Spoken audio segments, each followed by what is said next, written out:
T-minus 4, 3, 2, 1, 0.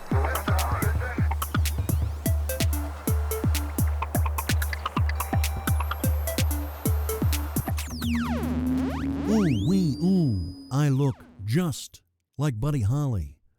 Oh, and you're Mary Tyler Moore.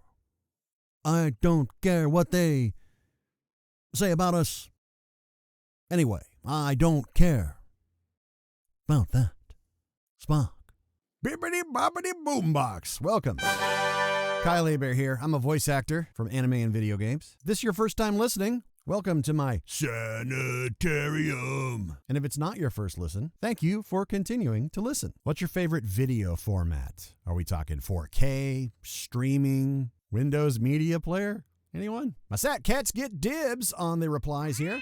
They donate satoshis using a Podcasting 2.0 app available at newpodcastapps.com. Dave from the Podcasting 2.0 show says, time for a Fountain double match boost. Thank you, Dave, for the 10K sats sent using Fountain. Shout out to Oscar Mary as well from Fountain for doubling the sats. That's great marketing promotion right there. Kyron from Mere Mortals says, my favorite video format is my own imagination. We all have a friend trying to describe that awesome, hilarious YouTube clip that invariably always ends in disappointment as it just can't beat my mind. Fair enough, Kyron. 1,223 sats, once again sent with the Fountain app. Barney Schaefer from Sheboygan, Wisconsin says, my favorite video format's DVD and Blu-ray. Melina Joestar says, whatever's available. Joshua Marsh, black and white turn handle tube TV. Ya boy Kazuma, streaming.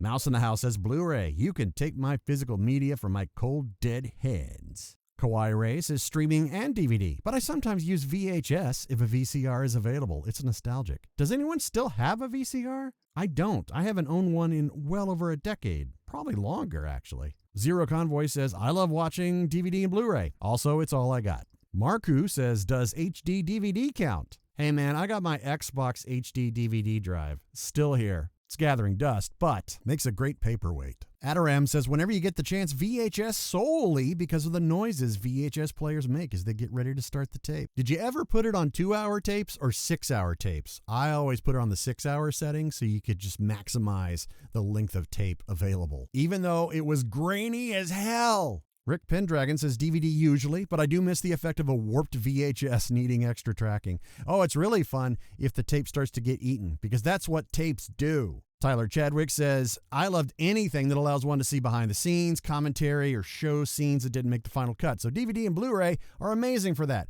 Project Katana says, Laserdisc. Can't tell if he's serious or not. That's probably going to be the highest quality original Star Wars trilogy cut, the original theatrical cuts. That was a pretty sweet box set back in the day. I never had a Laserdisc player, but I had a friend who did. New question of the week. What's your favorite Halloween memory? Not talking about the movie, talking about the day, October 31st, if you celebrate it, from your childhood. You know, trick-or-treating, getting a whole sack of your favorite candy. Did your costume make people want to call CPS on your parents? Or nowadays, you hit up a party or spend a whole day in a Spirit Halloween store, trying on slutty versions of pop culture icons. I'll never understand that. At Boombox Pod, and I'll compile your answers for next week's shoe.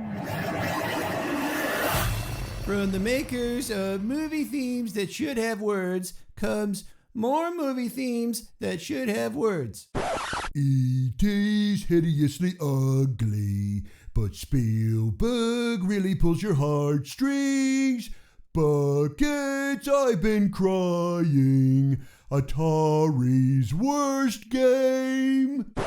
Rocky Balboa's a boxing guy. He dates Adrian, but we don't know why. Rocky's climbing all the stairs. Look out for Apollo Creed. Spice on drugs. Oh God! Stanley Kubrick is a genius. Sorry, Dave, I can't do that. George Lazenby is certainly not Connery, but many love Roger Moore. But Dalton and Brosnan's a bore. He likes it shaken, not stirred. But Buster, haven't you heard? But Daniel Craig is our man. More movie themes that should have words. Available now on 8-track, microcassette, reel-to-reel, mini-disc, and Lars Ulrich's Napster account. I say we nuke the site from orbit. It's the only way to be sure. Johns Hopkins University Applied Physics Laboratory are thinking the same thing when it comes to dealing with incoming asteroid threats. Now, you're probably thinking, if you blow it up, aren't you just making a bunch of smaller asteroids that could still hit us? Well, the lab ran a simulation based on an asteroid 6 months out on a collision course with Earth, and their calculations suggest that up to a month before an extinction level event, a nuke could actually wipe out 90% of that incoming asteroid. Of course, the simulation isn't real world, and I still think a good chunk of people wouldn't have faith that math could actually save the day. But it beats sending up a bunch of oil drillers up there while Aerosmith sings a power ballad. You've seen holograms for years, or what you think are holograms. You know, things that can only be fully seen from just the right angle. Well, Lightfield Lab have cracked that nut by bringing us closer to a holodeck-style future. Check the link in the show notes for a YouTube video showcasing a computer-generated chameleon. But this time you can view it from pretty much any angle. You're still looking at a display, but the display is from a single light panel beaming 10 billion pixels per square meter. You don't need any special glasses. You can actually pass your hand through the image. No distortion. So as early as next year, we could possibly start seeing holographic displays out in the real world, advertising things like you've seen in sci-fi movies. Only downside, you won't be able to skip through them. Twitter's Jack Dorsey not only wants his team to make a hardware wallet for people to store their Bitcoin in the safest and most private way possible, but he also aims to make Bitcoin mining mainstream.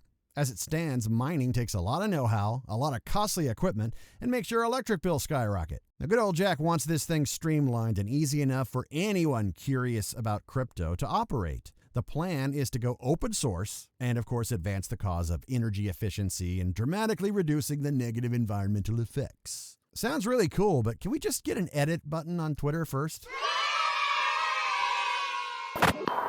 And now, the Batman literal trailer. Take it away, narrator. Thank you, Hebert.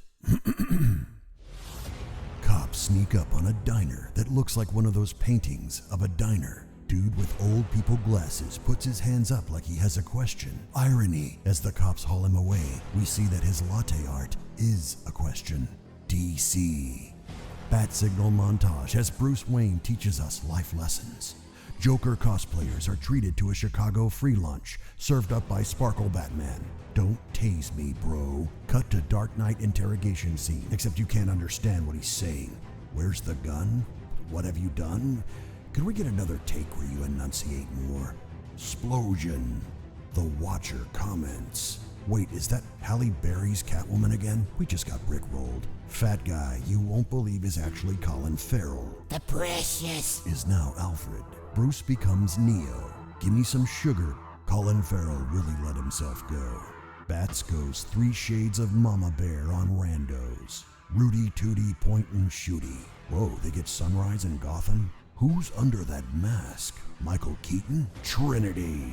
Superhero landing. Pew pew pew pew. I'm Vengeance, and I borrowed my car from Fury Road. Well, at least this time we won't get all that dark and depressing Zack Snyder imagery. Oh, wait. Splosion. Seacrest out. Gravity facial.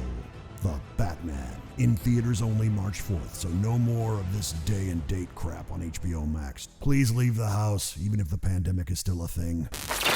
Hitler on ice? A Viking funeral? Jews in space! These skits were all teased at the end of Mel Brooks' classic History of the World Part 1, a very long time ago. Variety is reporting that Hulu wants not another movie, but a series. Mel Brooks is set to write and produce, and Nick Kroll and Wanda Sykes are also on the writing and production staff. Now, I'm intrigued, but comedy's rough, especially in today's politically charged climate. It would suck for a legendary comedy genius like Brooks to get canceled, either himself or the show, assuming it's good. Top-tier Mel Brooks is, of course, Blazing Saddles and Young Frankenstein. Some of the most quotable movies are Mel Brooks. Now, maybe it's the Gen X in me, but I think History of the World Part 1 is way funnier, in my humble opinion, than Spaceballs or Robin Hood Men in Tights. Comedy's totally subjective, but I'd say 3 out of 5 jokes land in his movies generally, and as time goes on, the ratio's lower. It's been a minute since we've gotten some new Mel Brooks material. Closest thing we got that was his son Max with his hit novel World War Z, but even that's been a while. So it's good to be the king. Don't get saucy with me, Bernays. Seriously, I could do the quote thing all day. The peasants are revolting. You said it, they stink on ice. Really, if you don't know any of these quotes, go watch History of the World Part 1. And now, 10-Second Theater presents Halloween Kills. I sure am excited for Halloween this year. Oh, God, no! Oh, that hurts.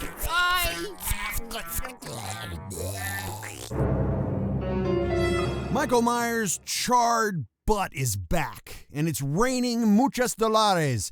Halloween Kills, the sequel to the 2018 sequel. It's a lot of sequels in the same sentence. Made a whopping $50.4 million at the box office. Impressive numbers, considering the movie is also available to stream right now on the Peacock app.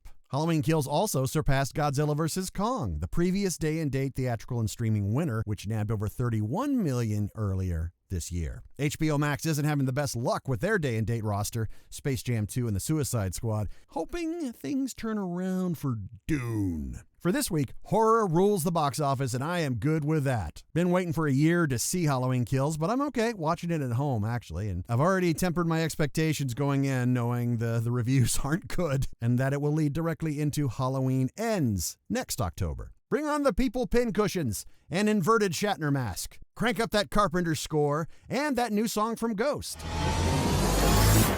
Oh, look at the clock, it's time to go. But hey, remember, in the long run, the sharpest weapon of all is a kind and gentle spirit. Unless you're in Texas, where it's open carry and you have a sword. Until next time, I'll see you on the flippity-floppity.